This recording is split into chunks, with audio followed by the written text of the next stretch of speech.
Well, with that, we'll move on to the WWE Raw Women's Championship match. Charlotte defeats Bayley to retain her championship. Oh gosh! Typical opening of the show match. Nothing really. That was special. a Raw. That was an episode of Raw right there. Yeah, exactly.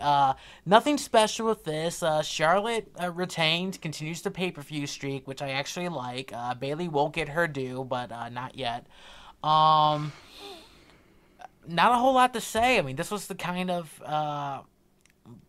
the match to just, not necessarily set the crowd on fire, but at least get them warmed up to the point to where, a show is actually starting. This was a Sunday Night Heat match. I mean, let's be real. I wouldn't go that low. Well, you went from a high of HBK returning to his hometown, standing in the WWE arena at the pre-show, and then going. Oh, I guess that happened too, huh? Yeah. Okay. Yeah. Of course. He was going to show up. It's his hometown, and of course he's see why this show was more digestible for me. I didn't watch the whole 5 hours. I probably saw 3 like a normal pay-per-view should be.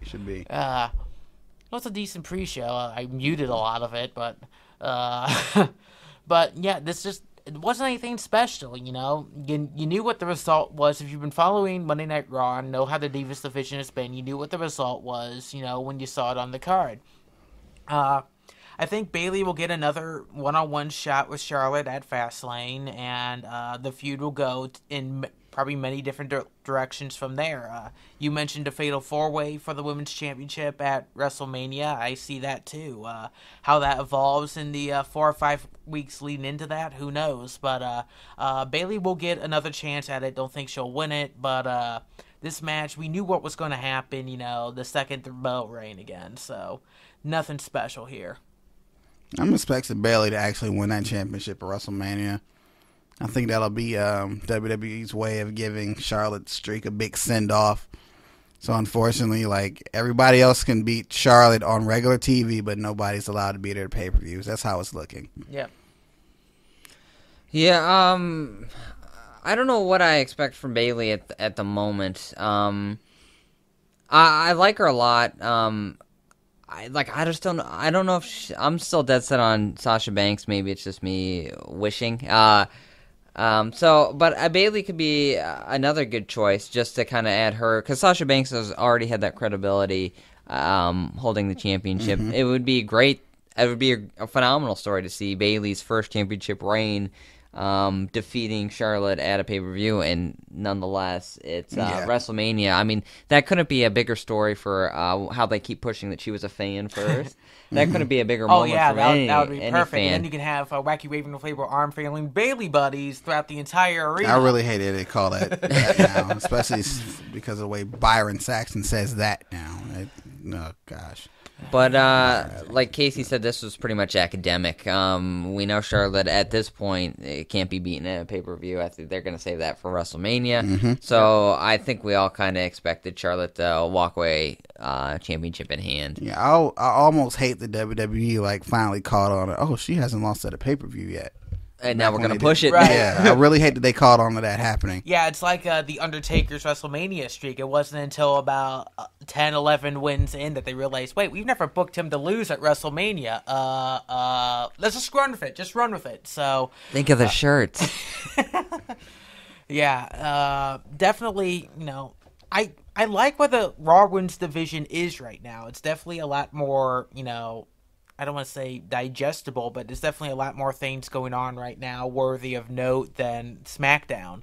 At least all of their talent is being utilized the right way. Yeah. I mean, you didn't need to bring a 40-year-old Mickie James in out of retirement, give her the same theme that she used back in the late Attitude Era, or Entertainment Era, as I like to call it. And hey, Mickie James is still hot. Let's see why Magnus got her pregnant. I can see that. Hardcore country. Definitely like where Raw is right now in the women's division. And if we do have another Fatal 4-Way, it was a triple threat last year, but if we do have a Fatal 4-Way in WrestleMania for the women's championship, I would be totally for that, and that would be one of the matches of the night. It's just a matter of if they manage to do something wrong storytelling-wise in the lead-up, or if there's an injury that will happen. But as of right now, whether Charlotte's the champion, Bayley, Sasha, Nia, whoever's the champion going into WrestleMania, the women's division, at least on Raw, is definitely a lot better than it was when it was ever called the Divas division. So definitely happy in that regard. All right, WWE World Championship match. John Cena defeats AJ Styles. Called it! I don't think we all called WWE wasn't going to have AJ beat Cena 4 times. You know what I mean? As sad as it is. But, I don't know. I'm hoping AJ somehow wins this championship back in Elimination Chamber. I highly doubt it because as much as I like AJ, that's what I'm counting on. As much as I love AJ, Bray Wyatt needs this. Yeah. He needs something. If they don't do anything special with Bray Wyatt this year, they might as well just scrap the character. Yeah. Yeah. They're already basically picking the Wyatt family members away off of them. Like, Rowan's hurt. They made sure they wanted to push Braun Strowman on Raw. Yep. Yeah. Luke Harper is out of the group now. It's just him and Randy. If you don't do anything special with him this time, like especially being solo by himself, I mean, it's not going to work. But back to this match. Well, in the case of Rowan, he's been tweeting a lot of cryptic stuff lately, so that may signal a return coming up. So try to make sure his name stays out there because he got hurt bad again. Well, they still have to sell the sheep mask. So. Yes. They still sell them at Hot Topic. So oh Lord. Anyway, this match was pretty darn good. I already knew where they were gonna go with this one. I was like, oh crap, Cena's back. They're gonna give Cena the championship going into WrestleMania, but if you look at how the landscape of everything is, no, they're not. Because I'm expecting Cena to drop the championship on SmackDown, not SmackDown, at Elimination Chamber. We're gonna figure out something to do. They don't know what Cena's gonna be doing yet. Right. Into Mania. They're just throwing magnetic poetry at the wall at this point. Yeah, See they'll figure it out because I think they. Especially, I'm hoping he's not, because that would be devastating. But if Joe's not facing Rollins, I'm pretty sure they'll figure out some way to finagle Joe versus Cena in there somehow. And if that happens, Cena needs to lose. We'll get to that. But AJ, he once again tore the house down. Cena too. Yeah. Cena always puts on a good match. I don't like when people say John Cena can't wrestle. Cena's a pretty darn good wrestler. Yeah. Yeah, it's just a case of, the old 5 moves of doom becoming so stale that... But everybody has, like, and when Cena said it, I realized it too. Everybody basically has 5 moves. That's their comeback, Right. Like, everybody does. I can name Orton, clothesline, power slam, that inverted neck breaker, DDT, Orton stomp, that's 6 when he finishes you off with RKO. I can name everybody's 5 moves of doom. Cena just has shoulder tackle, clothesline, shoulder tackle, protoplex, 5-knuckle shuffle, attitude adjustment. Everybody has 5. That's how it works. So you can't just get on one guy for having 5 moves. He clearly wouldn't be at the level he is. The case of his 5 moves are I don't want to say so generic, but they're so by the book that, and keep in mind, the attitude adjustment's just a fireman's carry. So it's not a whole lot of impact when it comes to that. Yeah, but I mean, what can you do with moves these days when everything's been done? I know. When he initially started doing that, it was flat out a Death Valley driver. Mm-hmm. Right. But yeah, damn you, PG. It's just a case of when it comes to Cena, he's been around for so long. You mentioned it on a podcast previously. He's been the top guy longer than anyone has ever been the top guy in WWE. Longer than Hogan, longer than Austin, longer than Rock, longer than Hunter. Whoa.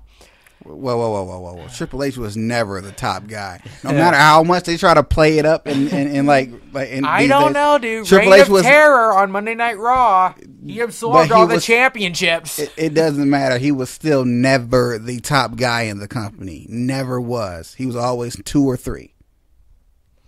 I disagree with that, but whatever. He's the top guy now. He's running the damn company, but the de facto top guy. This was the best match of the night, in my opinion.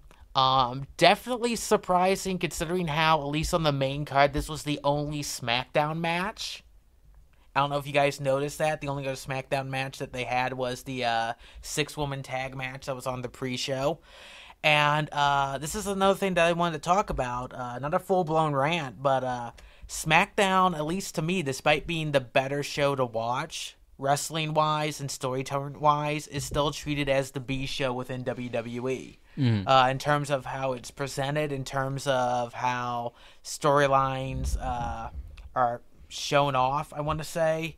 In terms of matches on pay-per-views. Two matches, and that counts the pre-show match that no one cared about. And SmackDown's been the better show practically since the beginning of the draft.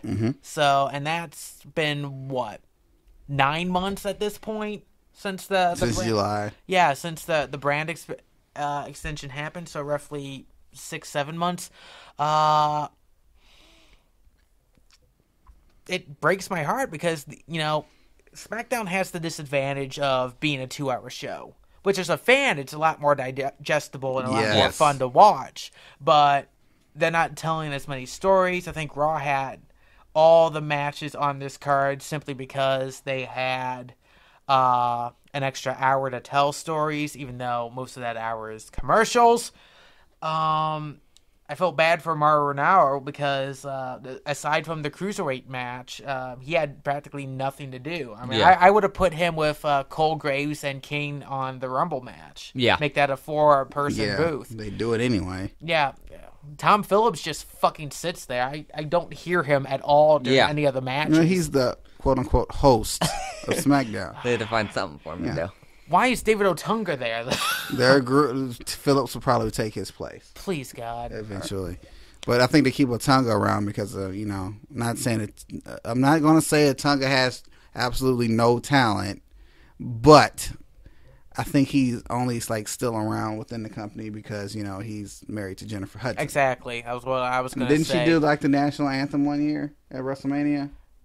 Yeah, American Beautiful. Yeah, she did one of them. Yeah, that's that connection. They don't want to. I don't think they want to break that relationship. Yeah, I bet he's really appreciating that Harvard law degree right now. I heard he was working with the WWE legal team at one point. Really? Yeah. Okay. Well, during that time, we maybe see him on TV. Maybe that's why. Maybe he has some kind of blackmail and he has some kind of lawsuit in his back pocket, and it's like, I won't put this forward beyond this. No, he's a real smart dude. So. He was even doing a lot of his the cases he won. It wasn't very many, but the cases he won, he did it while he was on the main roster. Yeah, that's doing that whole the people power thing. Oh shit! Oh, God damn it! Him with Laurinaitis with his BlackBerry and Otunga with his coffee. They sold Otunga coffee mugs. You know that, right? Yes. they actually, when they got hot, you can buy that, but you can't buy a Cruiserweight Championship replica. God damn it! They still don't have that. No, yet? They don't. Yeah, this was match of the night. Like I said, I was hoping AJ would win, but I was expecting Cena to win the championship. I expect him to lose at Elimination Chamber, if not back to AJ, then Bray Wyatt. That way he can build to a feud with him and Orton, breaking up the Wyatt family at WrestleMania. You'll throw Cena in there at some point. It'll be a triple threat match, and I don't like that idea, but if you're going to end the show, that's probably the match to end the show with, no matter who wins it. But I think Cena will end up winning it and break Ric Flair's record at WrestleMania. I did like what they did when Cena did win, because you had Charles Robinson referee the match, Little Nate. Yeah. They had a little conversation right before handing the belt off and shook the hand. So I thought that was kind of cool, a little inside information for those of you who grew up watching WCW like I did. So I liked the match. It was match of the night. I wish it was the match to end the show, but I definitely that's something that's going to sell the DVD. That's going to sell people to pay the $9.99 just to watch the replay. That's one of those matches that you'll be talking about for years. And not that I'm greatly happy with John Cena being champion once again, but like I said, if SmackDown's going to be presented as the B show, you need a top name talent to hold that brand and to run with that belt. And not to say that AJ Styles couldn't have been that guy, but he's still viewed as the TNA guy or the New Japan guy or the guy that waited so long to get the WWE. I wouldn't go that far. But yeah, it's just a a case of WWE needs John Cena right now, and SmackDown needs him. And I'm not a huge fan of him giving the title again. I'm not a huge fan of him breaking Ric Flair's record sometime in 2017. 17th title, 2017. See what they're doing there. Yeah. It's going to happen, and if it's going to happen, like I said a couple weeks ago, it's going to happen at WrestleMania. That way the pyro goes off, people are cheering and booing, whatever. You have Ric Flair come down, raise Cena's hand. I think they would rather do it in Orlando than they would a year from now in New Orleans. And I think they want to do it at a WrestleMania because, as much as they want to hype SummerSlam as being that second-tier show compared to WrestleMania, being, the World Series compared to the Super Bowl, I want to say, it's not going to have the same kind of impact. Yeah. You need it in a big stadium like WrestleMania. You need it at that. You need that WrestleMania moment. So I see where they're going with this. Not a huge fan of it, but like D said, he is the workhorse of WWE, and The if best there's wrestler anyone, on the planet right now. yeah, and if he's the guy that's going to carry that flag, be the guy that's been a company guy from the very, very beginning, from being a rookie, being called up. So I'm sorry, I knew you talk about John Cena. yeah. Oh, no, I'm talking about AJ Styles. Well, best wrestler on the planet right now. That too. Those are the two best. Look, I'll be honest right now. As much flack as I give John Cena, he is, the face that runs the place. He is that guy, and not necessarily just because he kisses Vince McMahon's ass all the time. He is that company guy, but he does the right thing for the company. Yeah, he does exactly what he's told. Right. And, that's not necessarily a bad thing. It's just a case of over the last 15 years, he's been shoved down our throats so damn much that we just need a break. It's not you. It's us. I'm pretty sure he has a lot of stuff that WWE throws at him that he really doesn't want to do. Right. He thinks it's pretty freaking bogus, but he just does it anyway. Right. He goes with it, and I can't blame him. Even though I blame him for the beginning of the downfall of the Nexus, but that's something totally. Creative control clauses need to be banned. I don't think he had creative control. It was just that I think he got in someone's ear, and Right. and Edge and Chris Jericho told him this is a terrible idea, and then he saw what happened. Right. And he's like, then yeah, it that a was a terrible bad idea. That's why we have David Otunga coffee mugs. Yeah. And why he wasn't a world champion. You couldn't have those What did you lose that think, soon. Luke? We kind of pushed you out of the way there. Yeah. Like you guys said, match of the night easily. I really hope John Cena doesn't break the record at WrestleMania. I feel like it's something that doesn't It'll need. be way too obvious. Yeah, it doesn't need to be rushed in that regard. If they're gonna do it, I would guess appropriately would be next At WrestleMania. Starrcade. Again, but I want to be against them doing it at a lower tier pay-per-view just because, WrestleMania does sell itself, and yeah, it would be a great WrestleMania moment, but from a marketing standpoint, to have it at SummerSlam or something like that, where John Cena could potentially become, 17-time. It will sell tickets, sure, but it's not going to, make headlines. You're not going to make headlines if John Cena broke the record at a No Mercy. You know what I mean? It doesn't have that kind of, that oomph, and we all know Vince McMahon loves oomph. Yeah, I don't think any big magazine's going to pick it up. I think anyone who's going to cover John Cena become champion for the 17th time would pick it up regardless. But that's just my 2 cents. But I don't think it needs to happen at this WrestleMania. I think it'd be a mistake, especially with how important it would be to become a 17-time champion, to do it as such a hot potato, as in he got it, lost it, and then he's going to get it back again just so he can break the record. To me, I think it would lose a lot of credibility. So I hope that doesn't happen. AJ, I'd love to see him get it back eventually. I think he's one of the guys that I feel should be talked about with, just like how John Cena is in that conversation of being the top guy on SmackDown. It's weird to see him without the championship because I'm so used to AJ carrying that championship around, and it feels right. like Dee said, I never thought about it until Dee just brought it up of having Bray Wyatt as champion going into a Randy Orton feud at WrestleMania, because I was so certain of a Bray Wyatt Randy Orton feud, and then I was thinking, well, that's out the door. But I mean, that would make so much sense, and that would put so much credibility back onto Bray Wyatt, because you are right, he does need this. And they don't do something with him now, it's over. Yep, to have a top tier feud finally at WrestleMania like that, because I mean, he faced the Undertaker, but again, that, to me, it was more of a throwaway. Undertaker and Cena were those were means to get those two guys over. Yep. Those two matches he had. He didn't do anything last year but get beat up by. Didn't he get beat up by The Rock and those guys last year? Okay, because he was actually hurt. That wasn't even a match. That was just because he was originally supposed to face Brock, with Brock as a face and the rest of the Wyatt family as heels. That wouldn't have been a good match. And I think him getting hurt was a blessing in disguise when that happened, because he was. Yeah, he clearly the way WWE was booking Brock at the moment, they weren't going to let him win. And Brock as a face just seems weird at this point anyway, so yeah, glad that didn't happen, but it wouldn't shock me.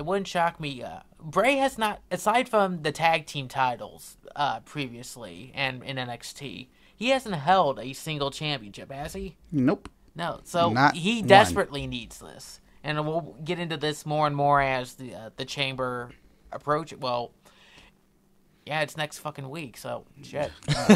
Yeah, we'll have to talk about this next podcast, but yeah, he absolutely needs this match to go his way, and it wouldn't shock me if they did what HBK did at that Elimination Chamber match, costing the Undertaker the world title. So he could have that match.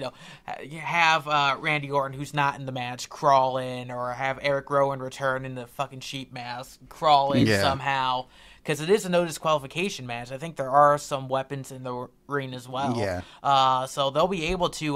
No, there aren't, but they'll figure it out. They'll find a way in. If Sheamus can find a way to use a lock to keep his door shut. There was that one time where Shawn Michaels came in through the floor.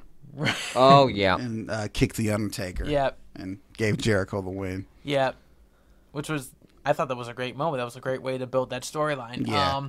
I think Wyatt has to be the favorite, especially if Orton did win the Rumble, which we'll talk about in a few minutes. But, yeah, it's either going to be Cena retains. As much as I want to see AJ win it back, I don't think they're going to hot potato it like that. It's either Cena retains or Bray Wyatt wins it. No one else, what are they going to do? Put it on Miz? They're not going to put it on Miz, not with his character the way it is right now. Please, no. Not on Baron Corbin. Baron Corbin is green as grass at this point. I actually expect Corbin, and like I said, Corbin and Ambrose at WrestleMania. That would be a decent match. That would make sense. I would like to see that. All right, we'll move on to the Raw side of things. WWE Universal Championship match. Kevin Owens defeats Roman Reigns to retain. Thank you. Yeah. Thank you. Because we didn't need Roman going to WrestleMania as champion. Especially if he's going to be feud with Strowman of all people. Yeah. If that's where they're going, because we're going to get to the actual Rumble match. But, he didn't need to be winning that championship. No, and... But who would we put Owens with now that he won the championship? Who would he face? Probably Jericho. Yes, you're right. Possibly. Yes. Maybe. No. We'll see. I like the match. I like the fact there was no DQ. Jericho being held up in the shark cage, completely ineffective. Even if Braun Strowman didn't come out, I didn't expect Roman to win the match anyway. I thought KO would have found a way to win simply because it was a no disqualification match. It was a decent match. I mean, I think it was the second match on the card, actually, which I thought was a weird position. I thought they could have put the Cruiserweight title match before this one. But at the end of the day, I did enjoy the match. I thought it was one of the best matches of the night. I like the fact that they are pushing Strowman into not necessarily a main event feud, but with one of the top stars. As bad as we don't want Roman Reigns to be a top star. It's not even that. They just don't. They don't. I'm not trying to cut you off. I might go on a tangent a little bit. With Roman Reigns, the fans don't like being told who to like. Mm-hmm. WWE was like, we're going to put him in your face all the time and because we want you to like him, be his friend, like him, buy his merchandise. It doesn't work that way. They missed the ball. A lot of people say, we've heard Stone Cold say this. A lot of people say Roman Reigns was not ready back then, but in 2014? This is before the Shield broke up, when Batista won the Rumble. Mm-hmm. Roman Reigns was on fire. Yeah, he was. He was on fire. I don't know. I mean, the people say it was because, people were chanting they didn't want Batista to win. Bryan wasn't even in the Rumble.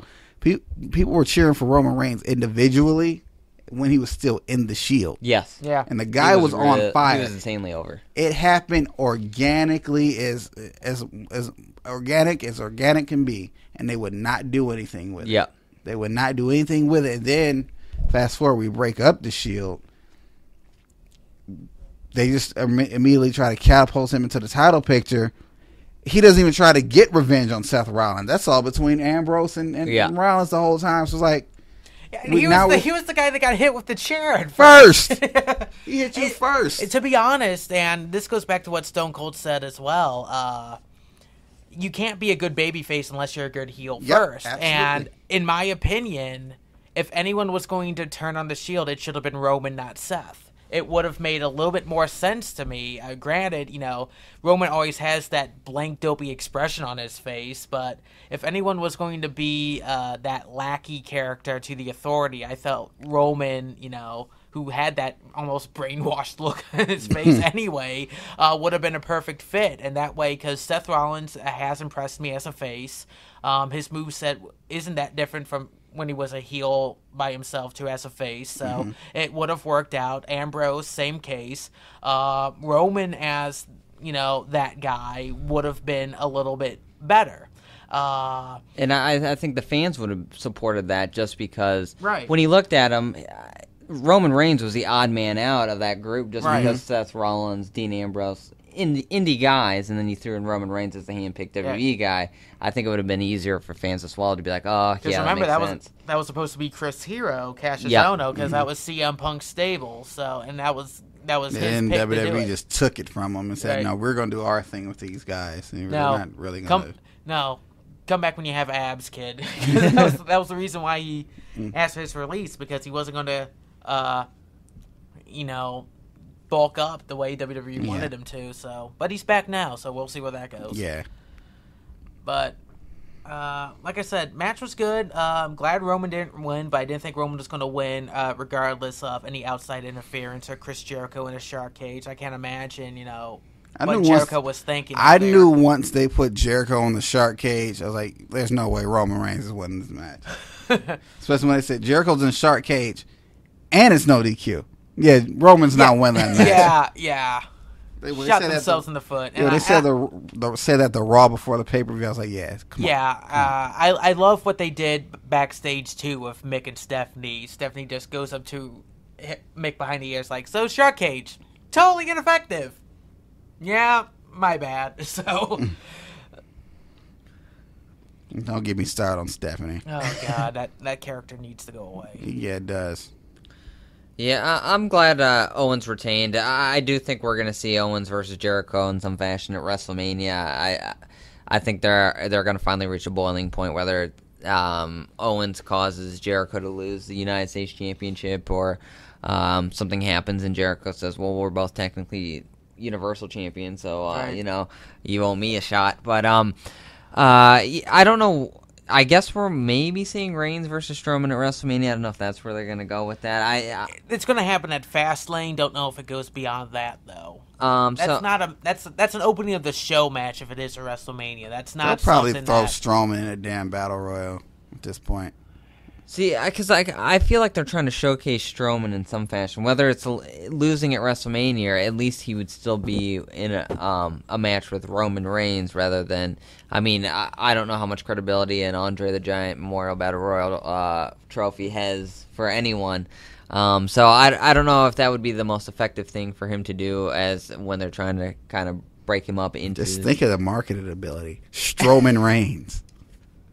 Oh, my God. I can feel the buy rate slipping away now. Oh, boy.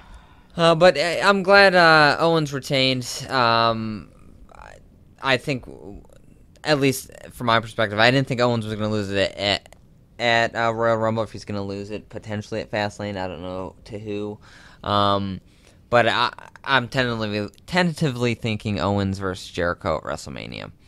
I'm thinking, I don't know. What I think what might happen is, obviously, they're probably going to give Roman Reigns another shot at Fastlane, but it wouldn't shock me if they threw Braun Strowman in there, make it a triple threat at Fastlane, have Jericho either purposely or inadvertently cost Owens the Universal Championship, either put it on Reigns, or they're not going to put it on Strowman, so it would have to be on Reigns. Damn it. And that's how you build the feud for the United States Championship between Owens and Jericho.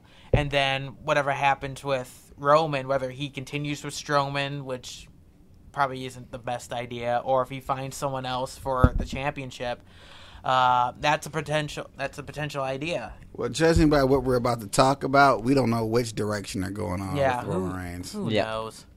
We'll move on to the WWE Royal Rumble match itself. Randy Orton defeats 29 other superstars to win the 2017 Royal Rumble matchup. Okay, first of all, Orton winning was totally unexpected to me. I didn't think they were ever going to give him another win because he won it, 2009? Yeah. Yep. Okay, because I was still with Legacy. Wasn't expecting him to win it. Makes sense now in hindsight with the Wyatt family and Bray Wyatt being in the Elimination Chamber. Let me just say this. The Royal Rumble show itself was a great show to watch, but the one show that you paid the money to see, the one match, the Royal Rumble match, just completely fell flat to me. And I know a lot of people didn't think that, but when I watched the Rumble match, I'm expecting surprise returns, I'm expecting debuts, I'm expecting, legends coming in for a cheap pop. We didn't get any of that. We got Jack Gallagher and William III.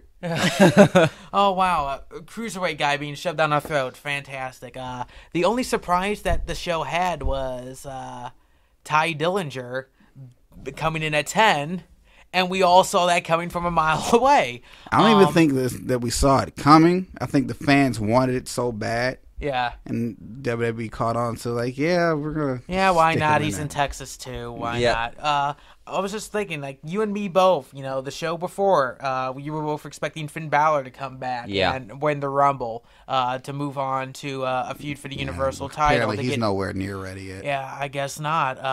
I was hoping, Tyler Bate, the UK champion, come in, showcase that damn belt. You hyped up this championship. You haven't mentioned it once aside from at NXT Takeover. Yeah, he was at NXT this week. Was he? Yeah, he wrestled against Oni Lorcan. Okay, good. Do that. At the very least, showcase him on the network, Obviously, no Samoa Joe. We know why now. We weren't expecting Shinsuke after the way the NXT TakeOver match ended. No Kenny Omega. I was just expecting a little bit more of a surprise instead of the same superstars we see week after week come out and be taken down the long ass aisleway on a golf cart. It just felt flat to me. Roman coming in at 30 unexpectedly, despite having a championship match that night. Yeah, my thing was a lot of people said, why Roman? He lost his title opportunity. Yeah, exactly. Why not AJ, who just lost the championship? Exactly. That would have made a lot more sense if you want to stick somebody in there that was in a previous match. But he wasn't supposed to be in there in the first place. So those reactions on those videos you showed me were warranted. Yeah. If you haven't seen it yet, there's several different videos of people live reacting to Roman Reigns coming in at number 30, and let's just say they were displeased. Like I said, Royal Rumble show, fantastic. It was a great show. It's definitely the kind of match or kind of show you want to start the year on.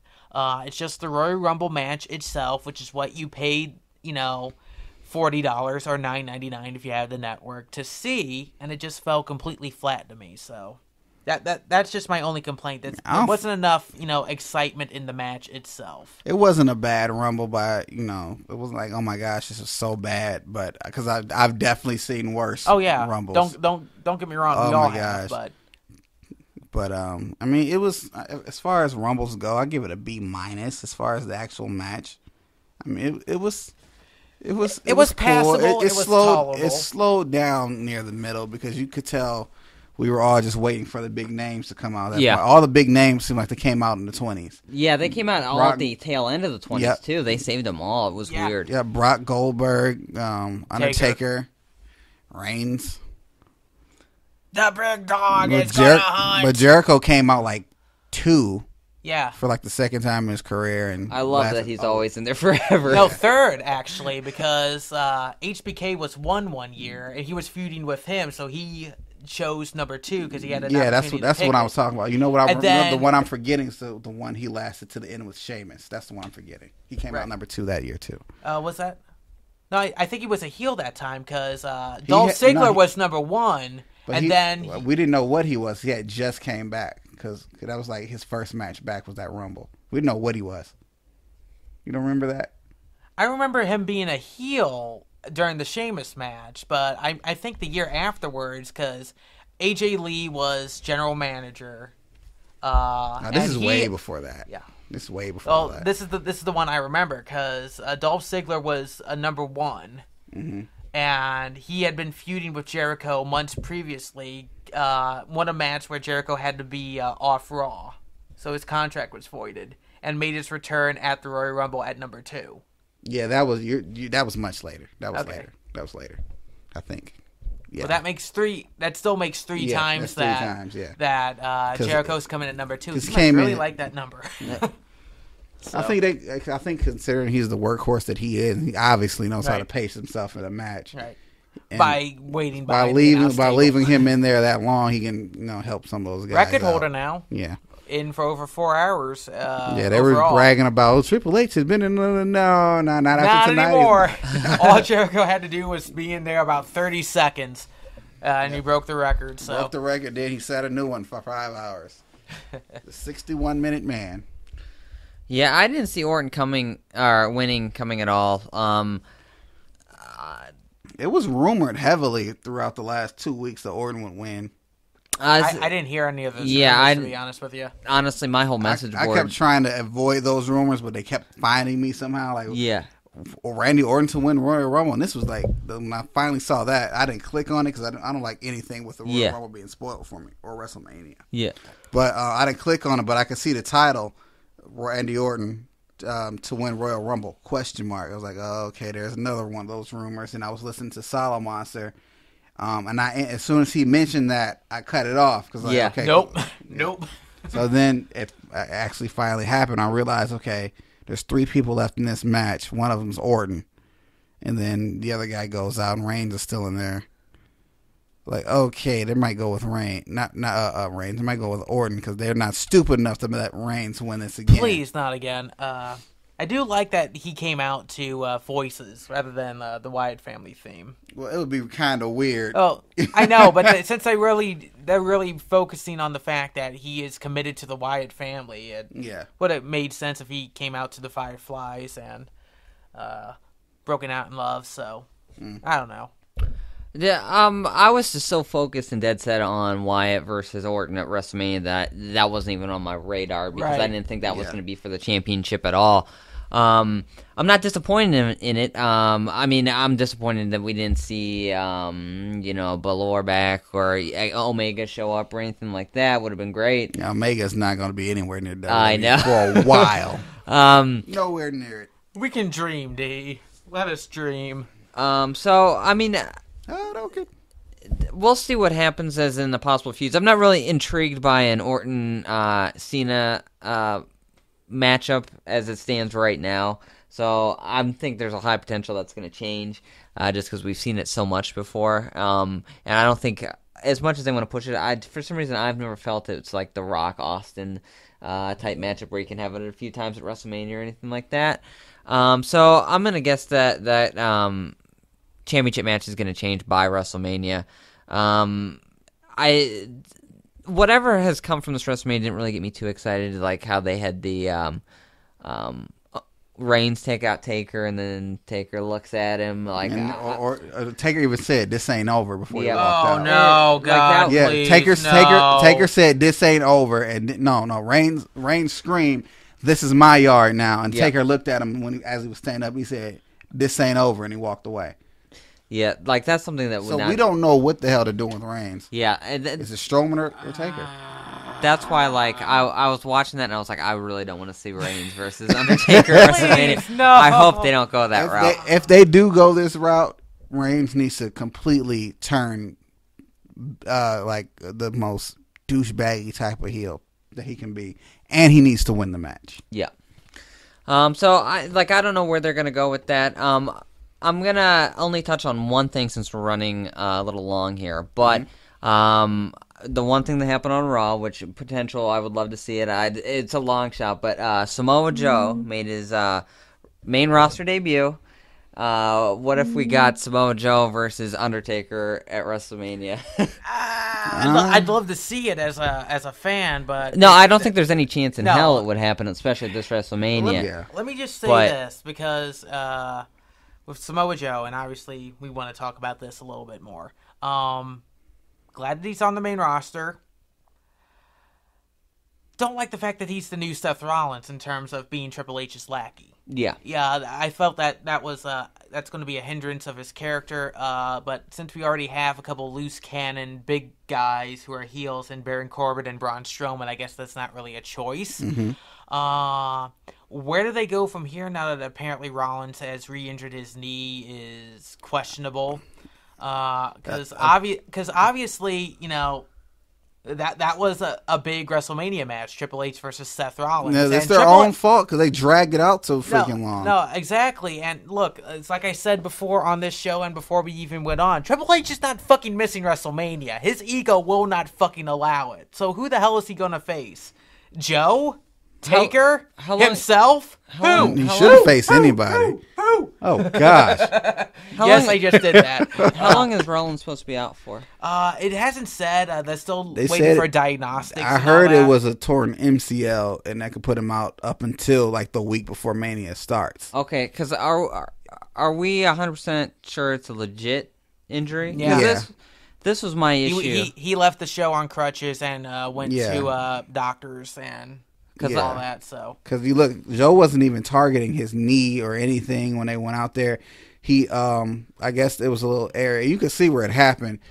I guess Rollins wound up turned around facing Joe a little bit as he was trying to put on the Coquina clutch. Yeah. And when Joe dropped back, Rollins' foot, he was still kind of facing Joe. Mm-hmm. His foot was planted, and he went forward with his knee hyperextended, and then he went down into the mat. Oh, okay. And you could hear him like them mumbling to each other like, oh shit, that hurt. Yeah. Well, okay, because like, if he's out a week till WrestleMania, that would be golden, I feel. Because this was going to be my issue with this whole Samoa Joe coming in and taking out Rollins. First, I don't know if it's been discussed what the relationship is. I don't know if Samoa Joe's coming in as a lackey or just as a hired gun for Triple H, just to take out Rollins. In theory, booking at least wise, we would have seen Rollins versus Samoa Joe at Fastlane. Yeah. Setting up for Triple H versus Rollins. But for me, I didn't think this was a good fit because Rollins would need a win to get momentum to WrestleMania. Samoa Joe just debuted. He doesn't need a loss. Right. So they kind of had painted themselves into our corner at that point of both these guys need a win and they're both going against each other. And I wouldn't want to see that in a brawl ending where someone gets DQ'd, so, no content. And you know they'd probably do that too. Yeah. So I think if this is a legit injury and it keeps Rollins out a week till WrestleMania, they can do promo stuff and everything, work it out. It even builds Samoa Joe saying he just took out Rollins, put him out up until WrestleMania, so he even looks tough. I could see this being a saving grace for them because I didn't think this was the best way to bring Samoa Joe in because he needs momentum right now. Mm-hmm. He needs to be that monster that we know. He can't go on and lose at Fastlane to Rollins. That would make zero sense. Yeah. Another problem that I have with the storyline itself, at least as it was being presented, is Seth Rollins going to Takeover. calling out Triple H. I had done a very good job, separating, and they kind of wrote this into the script as well, separating Triple H, the creator, from Triple H, the destroyer. You know what I mean? Yeah. Like the NXT UK Championship, all that, that was, corporate Triple H, doing, quote, best for business. No pun But intended Triple H there, wasn't but, referring to himself as a destroyer. Yeah. That was Joe. It was, look, the guy who runs NXT was different from the guy who was running the Authority. Right. And by blurring that line, I think it's a bit of a detriment, because everyone who watches NXT or has a casual knowledge of the wrestling business as it is now knows that Triple H is next in line to basically take over the company, and knows that NXT is Triple H's baby. We all knew Triple H was there, but none of us wanted to actually see him come out. Yeah. None of us wanted him to actually answer the challenge, and to have Triple H come out and show that, okay, even though he's kind of a face on NXT, he's still the same guy. Yeah. I felt that you just kind of ruined the illusion of, okay, that there's actually a difference between Paul Levesque and Triple H. And I felt that by blurring that line kind of hindered not only NXT's credibility, but the storyline as a whole. Nobody's going to remember that shit in 2 weeks. I know, but, we have to analyze everything for this show, so it might just be me overanalyzing it, but... That's a little bit over analytical, because a lot of people just thought, it's such a cool moment. Rollins is on NXT. No, don't get me wrong. It was cool, and it was great to see Triple H, because, like I said, when Triple H was doing the UK Championship stuff and the WrestleMania 2018 press conferences, I almost didn't recognize him because it's been so long since we've actually seen him. But at the same time, by trying to hit the fast forward button on this storyline that they completely fucking forgot about since August, they kind of ruined a little something there, because knowing that Triple H, being the superstar that he was and is, coming in to run NXT, and then having him, they're basically bringing back the Authority storyline, and they're mixing it with NXT, and I feel like that's two tastes that don't necessarily go well together. So that was my only... They won't go that far, because Joe's not even in NXT at this point. No, I understand that, but just having, Seth Rollins come out, main roster storylines and NXT storylines should not mix together, is the point I'm trying to make. And by having Seth Rollins come in and interrupt Takeover, and have Triple H come out, glare at him, obviously going with that storyline, having that mix into NXT just felt wrong to me. And I felt that if Triple H wants to be considered, because there's a difference between Vince McMahon and Mr. McMahon, and they found a way to really show that. Triple H doing NXT is Vince McMahon, Triple H on Monday Night Raw is Mr. McMahon. And Vince does a very good job of separating his business life and his storyline character. And I felt like them doing that on NXT the way they did at TakeOver just did more harm to Triple H in terms of how he presents himself, both as in the corporate sense and character-wise, than it did good. So all right, well, I guess we'll see what next week holds with the whole Samoa Joe finally on the main roster, where it's going to go. I mean, we only have a little bit of time left to Elimination Chamber, so we'll cover that next week. Yeah. Overall, guys, if you had to grade the Royal Rumble, overall B-. The match itself, B- as well, but overall pay-per-view, B-. Yeah, B- for me as well. Like I said, I thought it was a great card. I thought the show is exactly what you wanted to start the new year on. Definitely the right way to start the road to WrestleMania. It's just that the Rumble match itself just fell flat to me. There wasn't enough surprises and enough oomph in terms of the superstars that were in it and the action that actually happened in the ring to really warrant, being the thing that ended the night. So yeah, I look at it like that show, like that match to me started off going 100 miles an hour and slowed down to 50 because they didn't want to get a ticket, and then it started going to actual speed limit. Yeah, it ran out of gas really quick. For me, I'm honestly gonna give it probably a C. I think the only thing that entertained me a lot was the John Cena AJ Styles matchup, and I didn't want to see AJ lose. Royal Rumble was okay. I wasn't disappointed with the winner, but I want to be happy with the winner, not just not disappointed. A lot of the other matches were just throwaways for me, so I think I'd give it a C. I think it opened up a lot of decent storylines.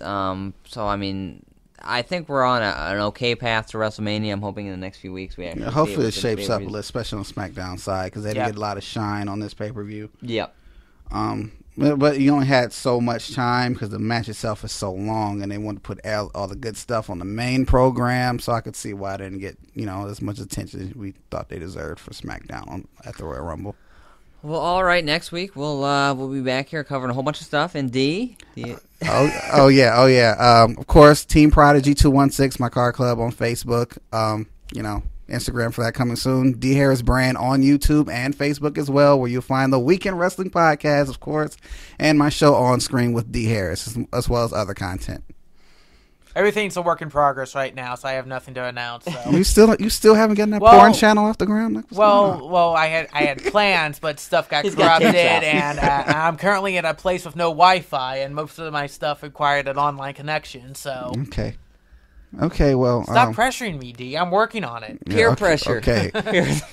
Captain Casey's porn is coming soon. Oh God. We just have no Wi-Fi means uploading issues.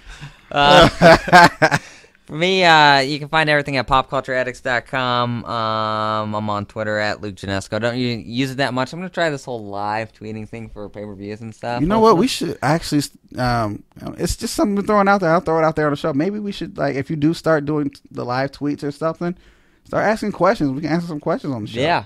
That would be fun. We're just spitballing ideas right now. Hopefully they're not stupid questions, people. Don't ask us the Attitude Era is coming back. Yeah. You can't bring back a period in time. The Attitude Era was crap to begin with. Can't bring... Casey hates everything. Yes. We're opening up that Twitter account.